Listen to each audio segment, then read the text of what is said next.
evening, everybody.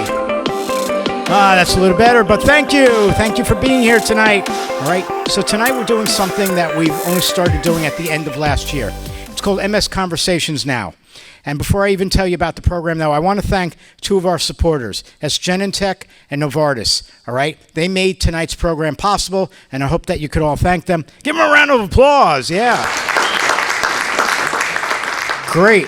Okay, and our next speaker is Jeffrey Segal. And Jeffrey Segal is a personal trainer. Jeffrey Segal was once the recipient of a National Strength and Conditioning Associational Personal Trainer of the Year Award. I said that twice, right? Jeffrey has written articles for numerous MS publications, in addition to others, such as Shape Magazine. He's the owner of Balance Personal Training since 2004, and he's also a national motivational and educational speaker. He's a graduate of the Florida State University, and he's a person living with MS since 1998. Let's welcome Jeff Segal. Hey, Jeff. I'm going to move this off out of the area, if you don't mind. Good. You can move the mic, too. Good evening. Hi. Relax. Just for a second. I want you guys to think about everything you just learned. Let it sink in a little bit. Did you guys do it? Okay. You guys have choices all day long. From the second you wake up in the morning, you have a choice to make. Every day of the week, regardless of what time it is, you can choose to get up, or you can choose to stay asleep, or go back to sleep. If you do go back to sleep, you're giving up an hour or so of your time for the day. You can't get time back. Time's one thing that's not retrievable. Once it's gone, it's gone. So if you ever say you don't have enough time in the day, think back to the very first thing, the very first choice you made when you woke up. Was it to wake up and get out of bed and start your day, or was it to go back to bed? I think everybody in here has made that choice, if not daily, most days of the week. I get up, the first thing I do when I get up is jump out of bed. You know, I know that if I stay there, I could possibly stay there all day. So for years and years, I just get up and jump out of my bed, and it's 4:30 in the morning. So pretty dark out. And I get ready, I go to work and do my thing. You know, I work with people individually and all that stuff. But throughout the day, every choice that you make leads to something else. Whether it's a good thing or a bad thing, that's your choice. You can choose to not go to work, not go to the doctor that day, not tell the doctor what you had to, all the stuff that you just learned here. You can choose not to share the information. Is it going to be the best thing for you? No. It's still your choice. Once you're up and you're going about your day and doing whatever it is that you're going to do, the next choice is probably where you're going to eat. Personally, and I learned this from a coach. I don't know why it stays in my mind, but I remember him saying, if any of you guys ate a donut for breakfast today, shame on you, you would have been better off eating nothing. So if I woke up in the morning and someone offered me a donut versus eating nothing, right now I would eat nothing. I don't know which one's worse. But that's my choice, because I don't like to eat foods like donuts. You know, they're not going to make me faster, they're not going to give me more energy, and they're not going to make me look better. They're going to make me taste something sweet for a moment. They're not going to make me full. I mean, they may make me full, but why not take a taste of a donut, spit it out, and eat something healthy? If you really need that taste, if you really need the sweet stuff like they were talking about, artificial sweeteners, how many people in here have artificial sweeteners as part of their diet? I don't think that's correct. I think there's some people in here that use artificial sweeteners. Odds are people don't want to raise their hand because you think I'm going to yell at you. I'm not going to yell at you. Artificial sweeteners are part of our society. In fact, if you look at people's diets for the day, they may include McDonald's Big Mac with a Diet Coke. Stupid, to me at least. Why would you eat, I mean, if you're going to eat a Big Mac, have the Coke. I'm not going to eat a Big Mac or drink the Coke. But if you're going to enjoy something, enjoy it all the way through. Eat it, enjoy it, do what you're going to do. you're not going to gain anything but weight from it. You're not going to get smarter. You're not going to be more physically active, none of that stuff. But the choices that you make as the day goes are going to amount into who you are. And you were given choices as a child. You were given the choice of, no, actually, you really weren't given too many choices as children. Now I'm thinking about like my daughter. Do I give her a choice? Yeah, the choice is, do you want to go to school today or do you want to go to school today? Our choices were made for us, but we had the choice to be more active. We had a choice if we wanted to go outside and play after school. We had a choice if we wanted to eat dessert after dinner. We had all these choices that make us who we are today. We choose what we eat every day. How many people in this room have diets that consist of more than 10 foods? And think about that really clearly. 10 foods. They could be a revolving 10 foods, but that's not a lot of foods. That's very little. And here, maybe 5 or 6 foods some of you only eat. It's horrible. That's not a well-rounded diet. The diets that you eat, and the word diet to me kills me. I cannot stand the word diet, because you know what diet means? It's going to end. Lifestyle, the changes that you make, the choices that you make throughout building your diet and what you like and what you don't like, those usually start at a young age. By the age of 10, you pretty much know the foods that you eat. We venture off, we eat the gross stuff after that. The stuff that we never thought we would eat. I'm still not eating raw tomatoes, to tell you the truth. If there's one food that I don't like, that's raw tomatoes. I don't know why. Something went wrong when you cut them open. There's just something wrong in there. It doesn't taste good to me. I try it about once a month. It's still bad. Yeah, it tastes the same as it did 20, 30 years ago, although I wasn't around 35 years ago, but 34 years ago maybe. But we choose all that stuff. We choose the amount of activity that we're going to do during the day. How many people in here think about exercising more than they exercise? And I guarantee you, if you don't raise your hands, some of you are liars. Right? Now, how many people in here think about exercise more than they actually exercise? Thank you. Now I got a lot of hands up. Quit wasting your time. Choose to do what you're thinking to do and not what you're thinking you might do or you should try. Don't try, do. I can't stand when someone says to me what they tried yesterday. Shut up and tell me what you did. What you did is more important than what you were going to try to do that you talked yourself out of. I can't tell you how many people who I work with see on a daily basis that say I can't over stupid things. There are things that you can't do. You can't fly. If somebody is walking in a room and later on I ask them, can you stand and sit out of a chair? And they say no. I say, you're a liar. And they'll tell me that they can try to do it. Trying's not going to help. Doing it's going to help. The attempt, the actual application of something that you're doing. You want to do more. Because how many people in here would be happy if they had more energy at the end of the day?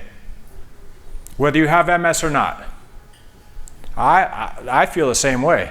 Why aren't you doing something about it? This world is it's in a great but horrible place. Because there's something to fix everything. To make things shorter and quicker so we have more what? Time, right? To do what? To complain, to do nothing, to ask if this med's going to work because I don't exercise or this med's going to work because my diet's horrible. That's garbage. I heard it from all of you guys. I heard you guys asking questions. You guys want this? You guys want the shortcut to being healthy? Do you want that magic pill? It doesn't exist.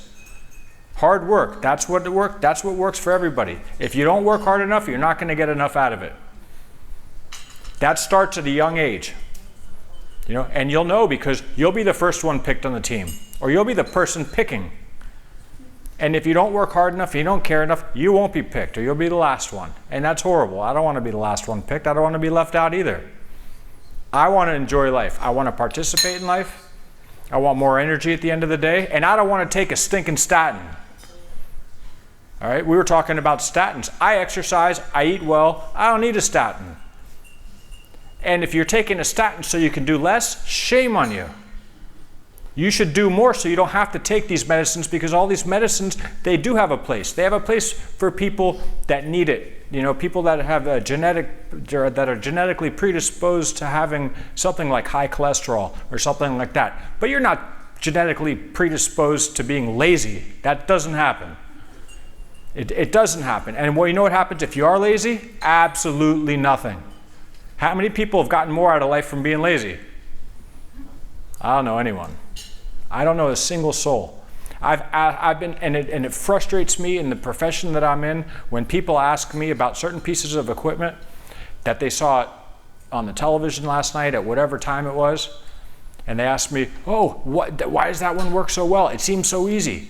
If it seems so easy, it probably is easy. And guess what? It probably doesn't work. And the model that was showing it off last night at 3 o'clock in the morning when you were watching TV while you should have been asleep, probably never used that piece of equipment in his life before they filmed that commercial. But you're going to buy it. And if you do buy it, guess what? You better be using it at 3 o'clock in the morning. Because obviously you have time at 3 o'clock in the morning. No, that's not how the world works. You know, we got to do things. We got to make ourselves better. We got to make ourselves better because there's another generation behind us. And we need to pave the way for them. And we don't want them on gravel. We want them on paved roads. We want them on places that they're going to be happy and their next generation is going to be happy too. It's crazy. These days, kids do not want to buy cars as they're getting older. Who would have thought that? You ask kids now if they want a car, and what do they say? Why would I want a car? Then I'd have to pay for insurance, I'd have a car payment, and there's Uber available. That's the day and age that we're in right now. Yeah, there are still things that make things faster. You got apps, you got all these things right at your fingertips. So easy that you're not going to move anymore.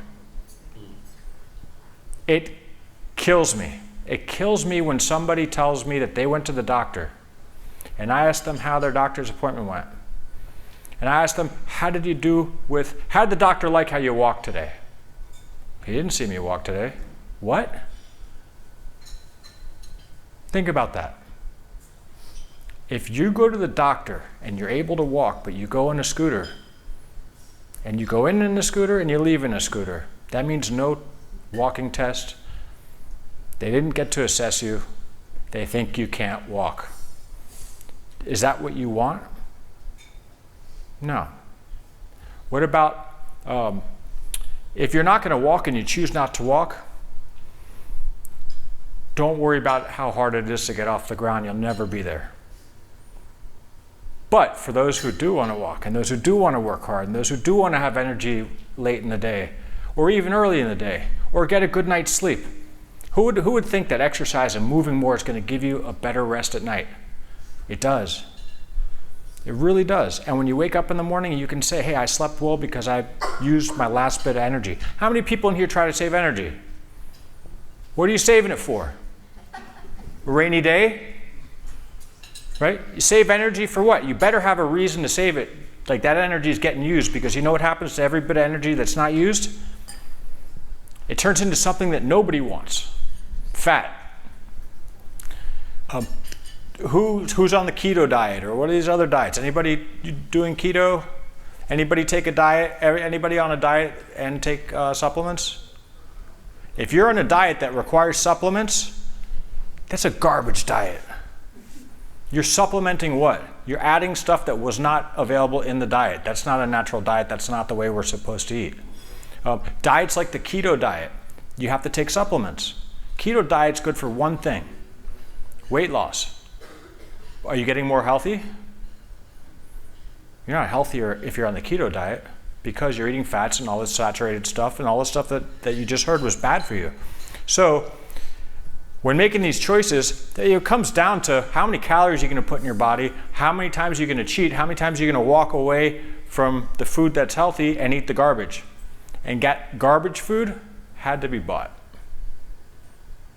You had to buy it if it's at home. And you had to put it in your house. And then you got to put it in your mouth. And then you're going to complain the next day that your pants don't fit. That's what I hear all the time. I hear all the time, oh, my pants don't fit this time. I weigh 5 pounds more today than I did yesterday. You know what that gets, right? If you weigh 5 more pounds today than you did yesterday, either you got a broken scale or you're retaining a lot of water. Or there's another option. You could have had, 17,500 calories in the last 24 hours in addition to what you normally eat? Because a pound is 3,500 calories. 3,500 calories. And if you gain a pound, that means you had to consume more than 3,500 calories on top of what you normally eat. This stuff seems simple, but it is simple, but we can make it difficult, right? We can make it really, really, really difficult. But remember, just relax. It's not that difficult. We're making it tough on ourselves. How many people in here would like to have all those things that I said, including extra strength and the ability to walk a little bit further? And how many of you that want that exercise? How many of you that want that don't exercise? Yeah, you guys are all scared, aren't you? Because I don't see any of you guys working out at the gym or anywhere else. I don't even go to the gym myself. But I work out at home and I work out with the people that I train. But you guys need to want it more. You guys need to find a place, dig deeper than you've ever dug before to get a little bit more. And that little bit's going to go a long way. Because if you were to get yourself into tip-top shape, you might be, and I might be offending you, I don't know. But if you were to get into tip-top shape, the person you're with is going to notice that, and it's going to rub off on them, and their life is going to become easier. And they're going to be happier for you, which in turn will make you happier than you already are, but you're happy because you're in great shape. And it goes in layers and layers and layers, and peripheral really makes a difference. Now, if everybody in this room was in shape, I'd lose my job. Because I wouldn't be talking to any of you guys, because you'd be out doing stuff that wasn't this, because you guys would know it all already. So another choice you guys made today was a choice that some people didn't make, because there's a couple of empty seats in here. Not a lot, a couple. They chose not to come tonight. Hopefully it was for a good reason, but you guys made the right choice. Hopefully the first part of this taught you something. It taught me something, taught me a lot. And I learned from every talk that I go to, every talk that I give, and every bit of feedback that I get. And if you guys have stuff that you write down on our evaluations, I learned from that. I learned what I can take out of the program, what I can add to my program, and my presentations have become better, hopefully. The goal of what I'm doing is that you guys go home with more knowledge and more desire to do a little bit more. Hopefully that little bit more becomes a lot.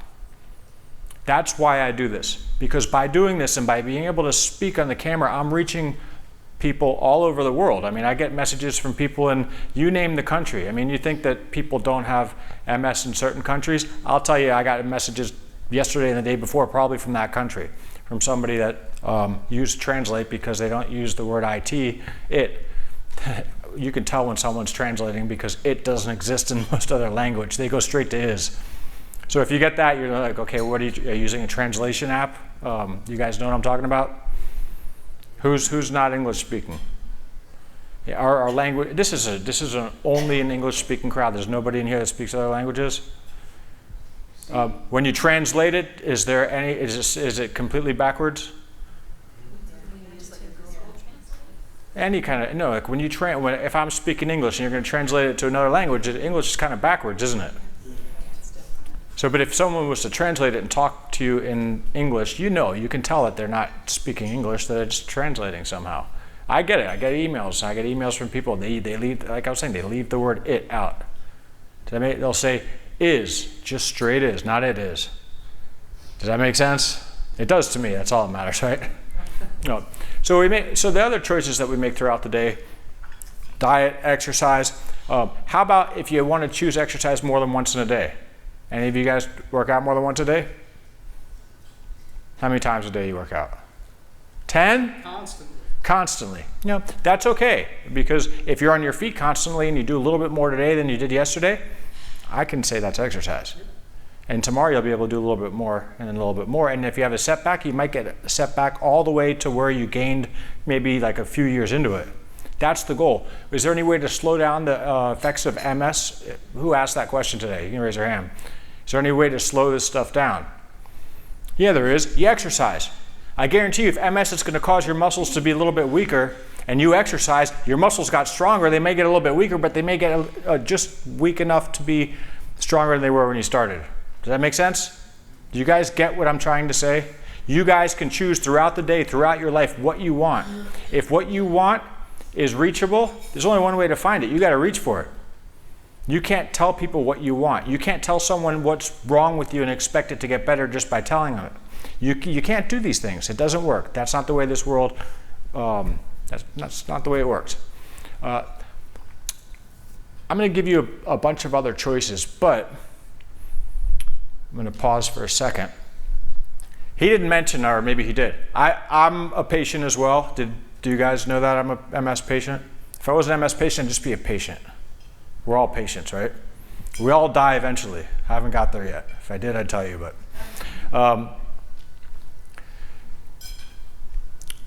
As a patient, it comes back to our choices.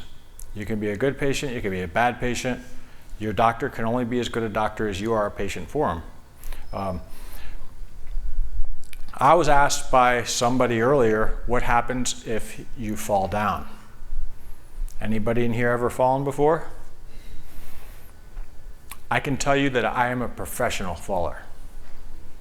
I went a year doing nothing but falling or sitting. There was no in between. There was just kind of like, I was kind of in a chair or on the ground. That's not fun, is it? It's really not fun when you just give up and say, I'm never going to walk again. I don't think I'm going to. I don't feel like I'm going to. And then your doctor says, you're not going to. That happened to me. I never really wanted to not walk. I tried every single day, but it looked really messed up. I mean, when I was walking and I really wasn't walking, I was just kind of sliding. It was maybe the longest I would be up for a day was how long it took me from the bed to the floor. But I believed that I would do it every single day. And that's something that you guys have a choice to do, and that's believe in yourself. That's a choice you have. And if you believe that you can do something, your chances are a lot better. If you believe you can't do it, you've already given up. And whenever I'm working with people, I ask them these questions. As soon as I hear the word, I can't, if somebody says I can't, sometimes I just agree with them. Okay. Well, is that what you'd want to hear?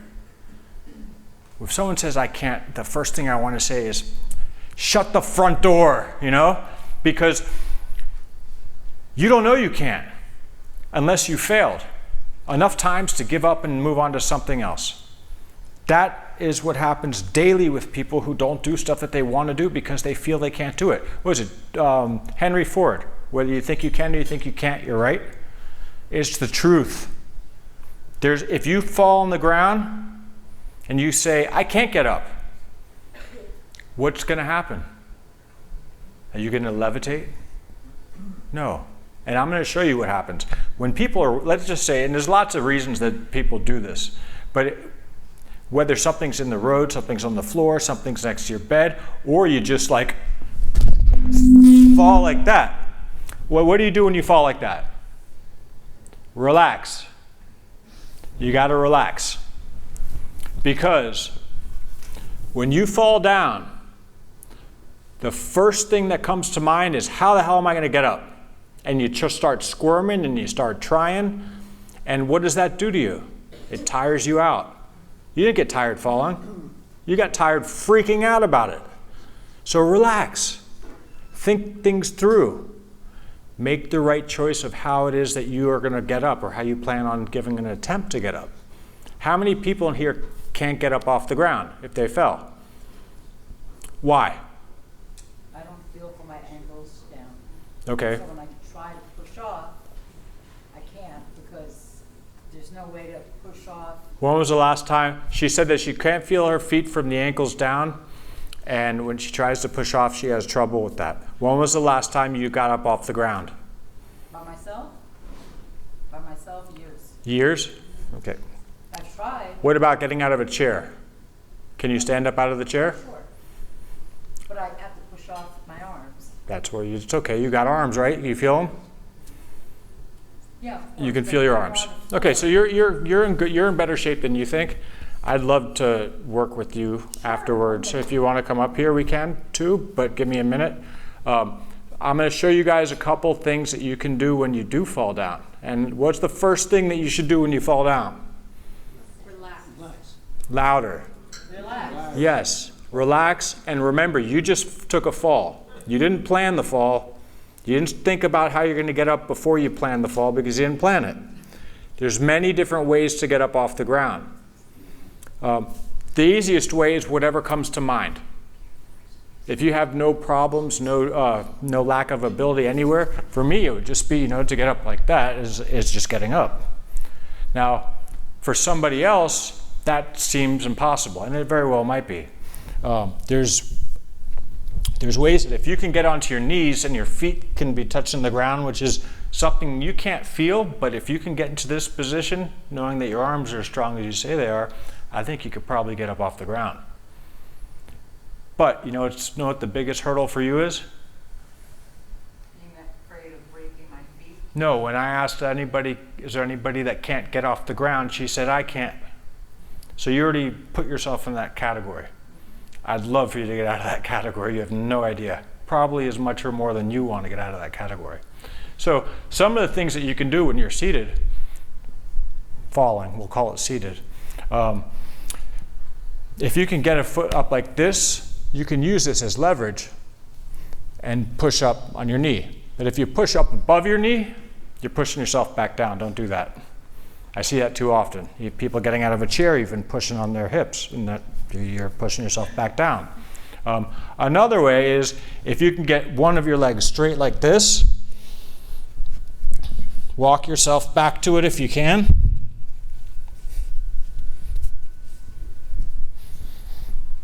Those are a couple different ways to get up. I could probably pick a different way for each of you to get up. So it would take a couple hours to show you guys what each of you can do. But the point is, try it. Give it a shot. Have somebody with you. Just like when it comes to exercise, you should have somebody with you. And see which way is best for you. But if you go into it saying, I can't do it, then you got to get one of those things for the button, help I fall and I can't get up. Seriously. Once you've decided that you're not going to be able to get up, you're not going to be able to get up. So I wouldn't waste too much time trying. I'm going to switch topics a little bit, but I'm still going to give you choices. So is there anything that anybody in here was really looking to hear as far as exercise, fitness, wellness goes? Something that I can touch on, because I have a whole bunch of stuff I can do. I can talk for another 6 or 7 days if you want, but you say it, I'm going to repeat it because we're not doing Q&A yet, but what was it? Stretching for muscle spasms. Okay, stretching for muscle spasms. I knew someone was going to say that.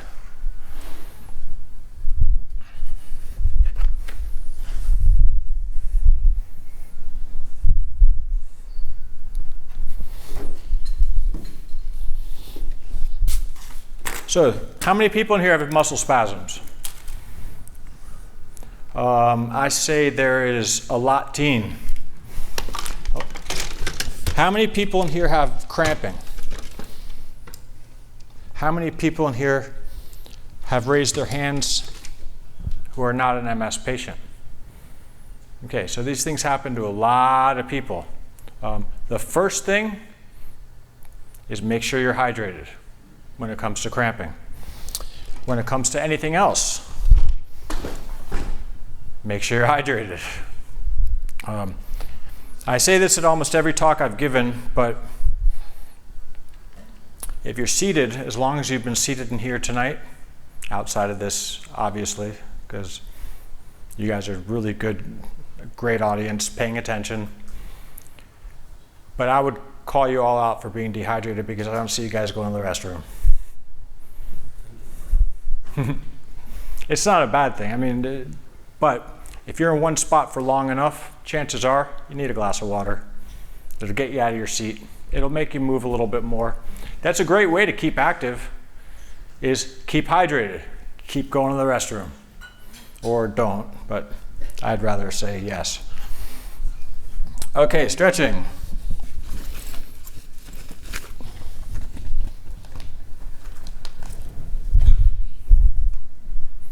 All right, I need a volunteer.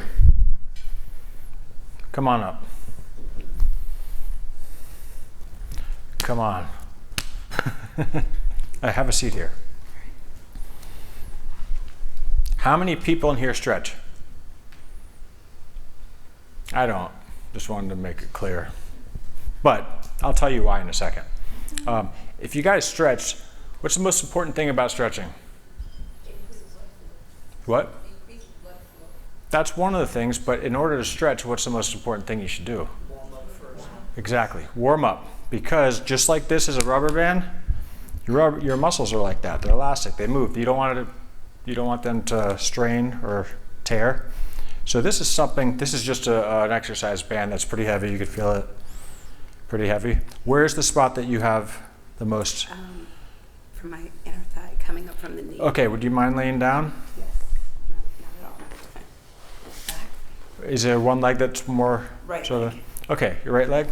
So I don't like to have people laying flat without their knees bent too much, at least one knee, because it's put pressure on your lower back, so bend one knee. So this is the one that hurts more? Okay, so if it's the inside of her leg,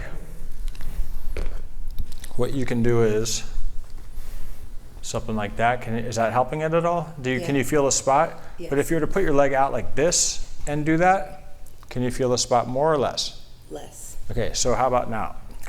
Okay, it's just the range of motion that she's in. I'm gonna turn her on her side so I'm just kidding, so you can see. Now that's her adductors, or the muscles that come in here. Those are the ones that add your legs together, that bring them like this. So the opposite of that is abductors, to keep it away from the body. That's, if you're using your abductors, you're stretching your adductors. So you want to do as much as you can with both the adduction and abduction. So that's one thing. The other thing is the old stretch that was the butterfly stretch. Here, I'm going to help you up a little bit. Do you know how to do that? Yes. Grab the ankles, use your elbow. Yeah, each hand, you don't have to go that close because you're not warmed up. Okay. So those aren't your ankles, those are your feet. Ankles, now your elbows on your knees, now push down. Do you feel it? Yes. Okay. Any other places that you have spasticity besides your adductors? My quads. Your quads? Okay, they tighten up. Now that's a rare group of muscles to tighten up. The reason why your quads don't tighten up as much as the hamstrings and the back of the muscle, how many people in here have that issue, that where the backs tighten up, the front doesn't go into spasms that much? Because we're a lazy population and we sit down a lot. Everyone who's seated with their knees at 90 degrees have a little bit of stretch in their quads going right now. But your hamstrings are shortened, so that when the muscle stays short all the time, like seated, that's what it looks like when you seat. That's like the same thing as like your biceps femoris, which is this muscle back here. And you're always on stretch and short and tight. That's why heels are no good for the calves when it comes to cramping. So if you have a lot of cramping problems and you wear heels, you'd rather look good than feel good. That's the way it goes, right? So you've got, where else? Your quads. Okay, so I'm gonna let you do this, actually on your stomach. Okay, now this one, this is how you stretch a quad. Can you feel that? Yes. Yes? Okay, so I'm stretching her quad, but her hip flexor's not really getting as much a stretch. So in order to do that, you'd have to lift the leg, then bend. Yes. Okay, so now that's not that easy when you're by yourself, unless you have something like this.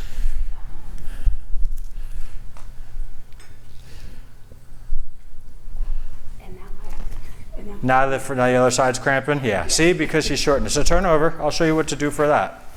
Her hamstring cramped because she was actually using her hamstring to shorten it and pull her foot towards her, towards where this was. Is this one? Okay, so then we just always keep the knees slightly bent, because when the knees straighten and I were to push back, you start to feel it back here. You don't want to feel it behind the knee. You want to feel it in the belly of the muscle. And now is your cramp gone? Yes. Okay, so now, how many people in here, you're the guinea pig, you chose the spot, so. How many people in here have weak or tight hip flexors? A lot of you guys do? Okay, do you guys know how to stretch your hip flexors? I just showed you. No. Because if you're alone, have any of you ever stretched your hip flexors alone? I'm gonna show you a few different ways.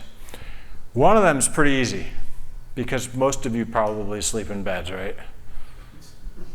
I would hope so. You know, I'm in the right room, right? Okay, what I want you to do is slide over a little bit.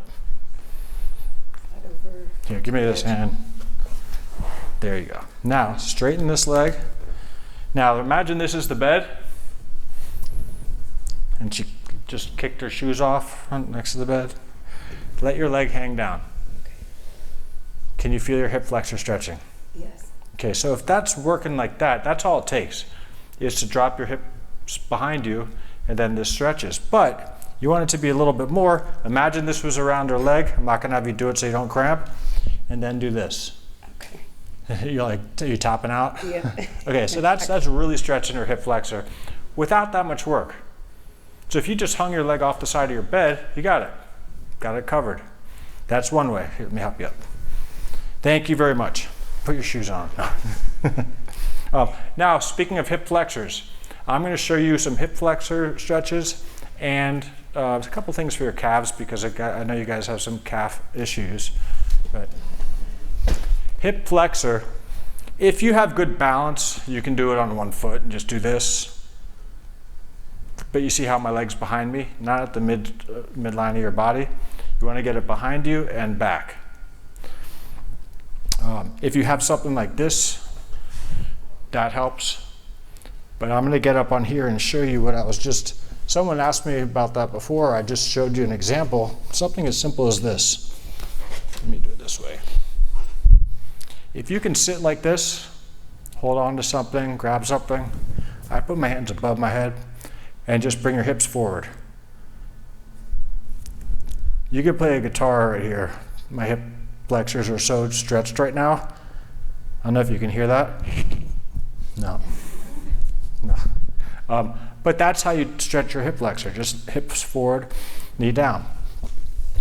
You can do it like this too, just dipping down, leaning back. If it hurts your back, don't do it. Simple as that.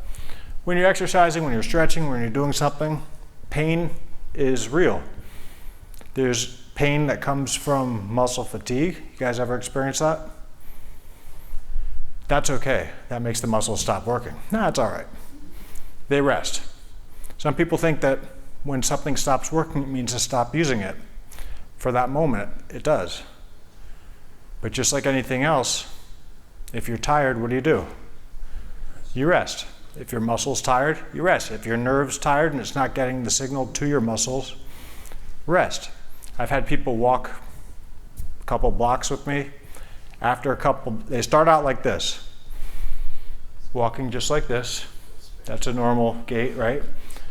A block and a half into it, because their whole leg's just not getting the signal.